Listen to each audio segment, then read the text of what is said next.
Ya, jangan-jangan Satrio Piningit itu adalah Ganjar Pranowo sesungguhnya.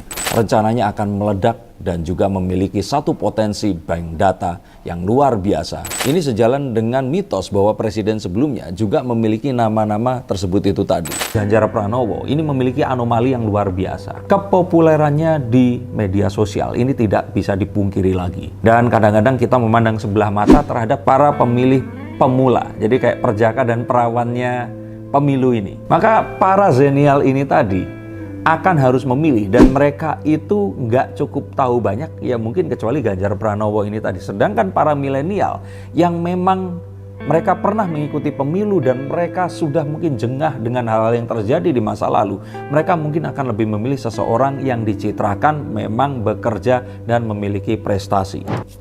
Kita akan tahu bahwa perasaan atau emosi ini adalah satu hal yang sangat kental saat kita harus menentukan memilih siapa. Nah, tapi kalau berdasarkan emosi, kita akan tahu bahwa sebenarnya diri kita ini akan memilih berdasarkan image dari yang muncul terhadap orang ini tadi. Citra yang akan dimunculkan dan terus kemudian kita terima. Nah, citra dari dua orang ini tadi, saya selalu bicaranya ini Ganjar dan kemudian Anies ya, karena urutan survei yang paling tinggi ini yang mana. Nah, kalau Ganjar ini mencerminkan seseorang yang nasionalis, seseorang yang memang berpikir bahwa bangsa ini berbeda, bineka dalam tunggal ika, memikirkan sesuatu yang lebih besar, dan walaupun di sini mayoritas dan minoritasnya ini tidak seimbang, tapi tahu bahwa negara ini dibangun atas perbedaan, dan mengetahui hal tersebut, maka kepentingan bangsa ini di atas segala-galanya. Bahwa nama Indonesia ini akan mengalahkan kepentingan golongan apapun. Berbicara tentang Anies adalah perwakilan dari orang-orang yang melihat citra Anies Baswedan ini sebagai seseorang yang mewakili agama mereka. Tentu saja agamanya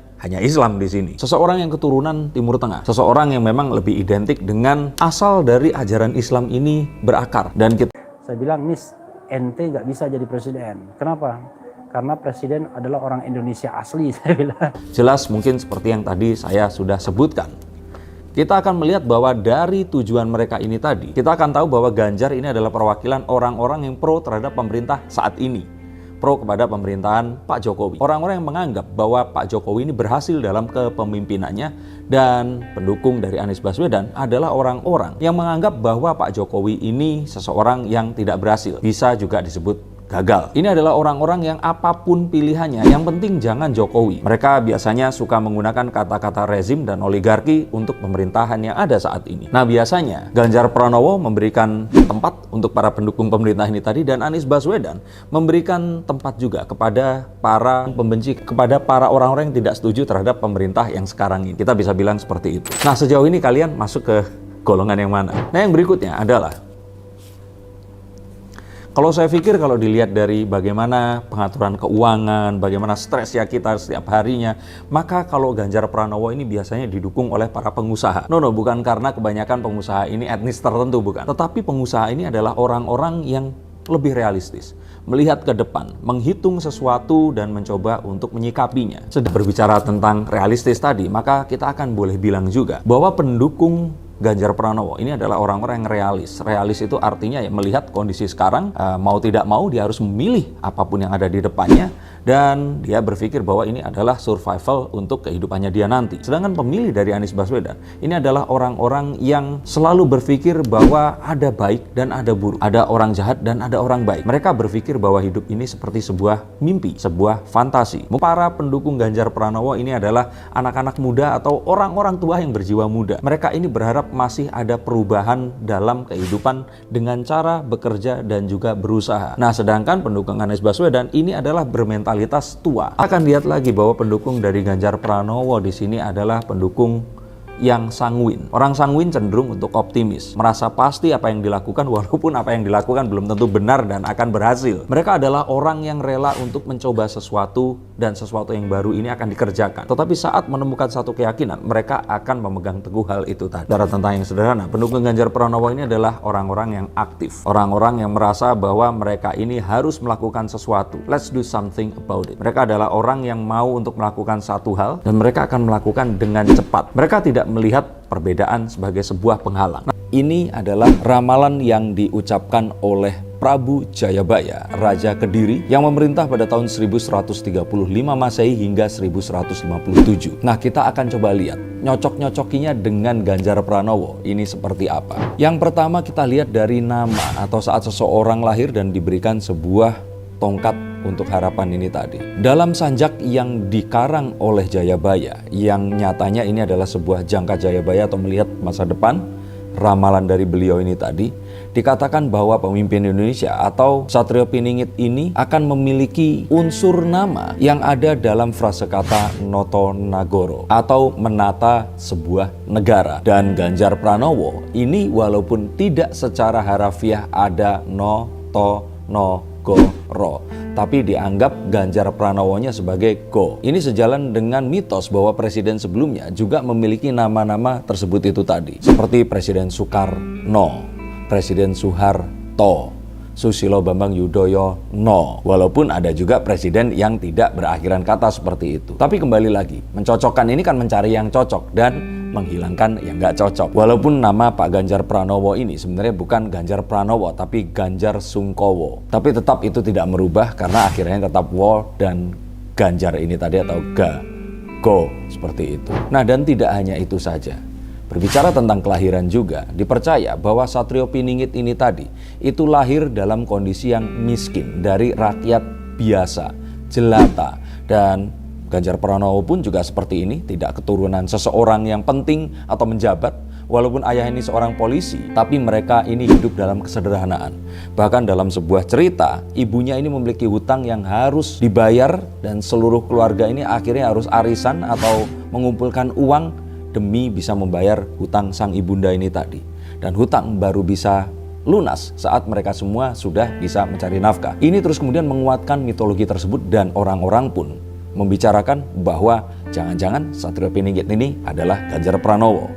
Juga ada yang mengaitkan dengan di mana dia ini lahir, bahwa dia ini lahir di lereng Gunung Lawu, tepatnya di Karanganyar, yang ini semakin menguatkan bahwa jangan-jangan dialah ini si Satrio Piningit yang akan muncul saat Indonesia sedang dilanda huru-hara, bencana alam, dan juga konflik sosial yang berkepanjangan. Lalu jika hanya 3, mungkin orang tidak akan gampang untuk percaya. Tapi terus kemudian saat dia menjajaki karirnya dan terus kemudian menjadi gubernur Jawa Tengah, yang padahal saat itu ini terjadi dengan ketidaksengajaan, yaitu saat salah satu calon terpaksa mengundurkan diri dan dia otomatis naik menggantikan calon yang sebelumnya.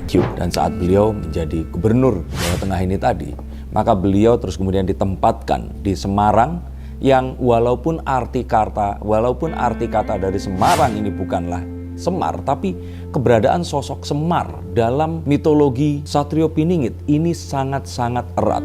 Di mana Semar atau yang disebut sebagai Sabdo Palon ini tadi dikatakan moksa dan akan kembali 500 tahun kemudian.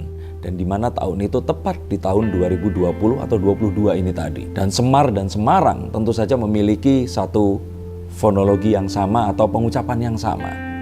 Padahal Semarang sendiri itu sebenarnya adalah nama yang diberikan karena jarangnya pohon asam yang ada di sana. Jadi Semarang, jadi asam arang. Pohon asamnya jarang-jarang, tapi tetap saja kita hilangkan yang tidak cocok, kita cari kecocokannya. Dan kalau kita berbicara tentang Semar ini adalah pemimpin Punokawan yang dianggap paling bijaksana. Dia paling tahu dan mengerti, memberikan petunjuk dan juga menjaga para raja untuk tetap pada koridornya.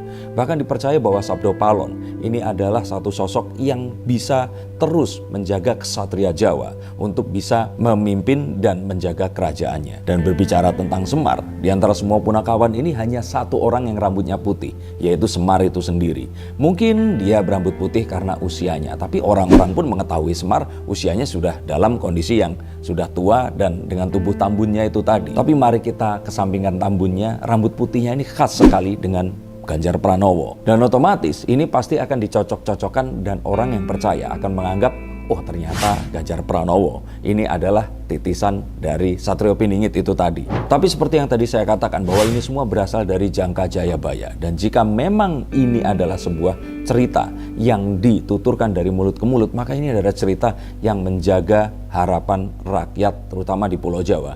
Ini berharap mendapatkan pemimpin yang akan bisa membawa rakyat saat itu dan nanti untuk keluar dari semua prahara dan kemiskinan yang terjadi. Bahkan sanjak dari Prabu Jayabaya ini dituturkan ulang oleh seorang pujangga dari Keraton Surakarta, yaitu Raden Ngabei Ronggowarsito. Terjadi pada rentang waktu 700 tahun kemudian di 1803 hingga 1873. Dan sebenarnya jika ditilik lagi, ternyata ini adalah sebuah ucapan atau cerita atau mitologi yang lebih tua daripada hal itu tadi. Nah, tapi benarkah ini akan menjadi sebuah legitimasi bahwa Ganjar Pranowo adalah sang Satria Piningit itu sendiri? Sebenarnya Satria Piningit ini adalah sebuah impian, utopia dari rakyat Jawa saat itu, di mana yang terjadi bahwa bangsa Eropa saat itu adalah bangsa yang sangat maju dan memimpin peradaban dunia, sedangkan bangsa Jawa sendiri atau Indonesia ini adalah bangsa yang masih dalam kondisi prasejahtera. Orang-orang menyebutnya dengan zaman atau masa Kolobendu. Dan di masa Kolobendu ini tadi, orang berharap pada seorang pemimpin yang akan bisa membawa Indonesia atau Jawa saat itu untuk maju ke depan dan ikut sejajar dengan bangsa Eropa yang mungkin saat itu datang dan menjajah bangsa Asia kebanyakan. Maka harapan ini terus kemudian menjadi cita-cita, diucapkan oleh banyak orang dan menjadi sebuah cerita. Tapi harapannya Satrio Piningit ini adalah seseorang yang akan bisa memberikan dan memimpin bangsa Jawa saat itu atau Indonesia untuk bisa sejajar dengan bangsa dunia yang lain. Akankah Ganjar Pranowo bisa seperti ini? Bahkan ada sebuah keyakinan jika ternyata nanti sang Ratu Adil atau Satrio Piningit ini tadi akan muncul, dia akan bisa membawa kejayaan sehingga Indonesia ini bahkan bisa melampaui negara-negara yang dahulu ini adalah negara-negara yang menjajah dunia. Negara seperti Belanda, Spanyol, Italia yang memiliki armada pelayaran perdagangan yang luar biasa yang bisa mengarungi dunia di masa itu. Tapi zaman sekarang, apalagi zaman nanti, itu bukanlah zaman dahulu. Kita harus melihat bahwa masa lalu ini memang adalah sebuah cerita. Tapi masa depan sebenarnya adalah sesuatu yang akan sangat berbeda dengan masa lalu. Indonesia di masa depan diprediksikan akan menjadi negara yang memiliki sebuah kekuatan untuk memproduksi satu hal yang sangat dibutuhkan dunia saat itu, yaitu baterai. Dan saat dunia digital, di mana batas negara mulai dan tidak ada lagi, dikala metaverse akan menjadi sebuah keharusan, di mana mobil, kendaraan, dan moda transportasi tidak lagi digerakkan oleh bahan bakar minyak atau batu bara, melainkan oleh tenaga baterai. Maka kita akan melihat bahwa di saat itu, mungkin saja Indonesia akan bisa menjadi negara adikuasa yang memiliki dominasi dari suplai baterai yang ada di seluruh dunia. Belum lagi mengingat jumlah penduduk Indonesia yang di tahun 2035 nanti rencananya akan meledak dan juga memiliki satu potensi bank data yang luar biasa, dan bagaimana keragaman budaya serta DNA yang dimiliki oleh bangsa Indonesia yang pasti akan menciptakan banyak kemajuan bioteknologi di masa mendatang. Sehingga jika di masa lalu currency atau mata uang yang dihargai ini adalah rempah-rempah, terus kemudian menjadi minyak bumi dan batu bara, menjadi emas, siapa tahu nanti, dan saya yakin hari itu akan tiba, di mana Indonesia akan memiliki sumber daya yang akan menghasilkan new currency atau mata uang baru di zaman tersebut nanti. Dan jika ini terjadi, maka jangan-jangan mimpi dari Satrio Piningit ini akan terwujud. Tapi seperti halnya cerita-cerita yang lain, seperti halnya mitologi yang lainnya juga, tidak ada gunanya membuktikan apakah ini sebuah nyata atau hanyalah cerita. Tapi saat banyak orang mempercayai bahwa ini adalah kenyataan, maka hal itu akan menjadi sebuah kenyataan. Tapi berbicara tentang yang tidak nyata, maka yuk kita coba untuk lihat ke depan, jauh ke depan. Saat ini belum menjadi nyata, di mana tahun 2035 nanti Indonesia ini akan diramalkan menjadi negara peringkat 8 dunia dengan GDP yang terbesar, di mana Indonesia ini akan mengalahkan negara-negara seperti Korea Selatan, Kanada, juga Belanda, Spanyol, dan Italia.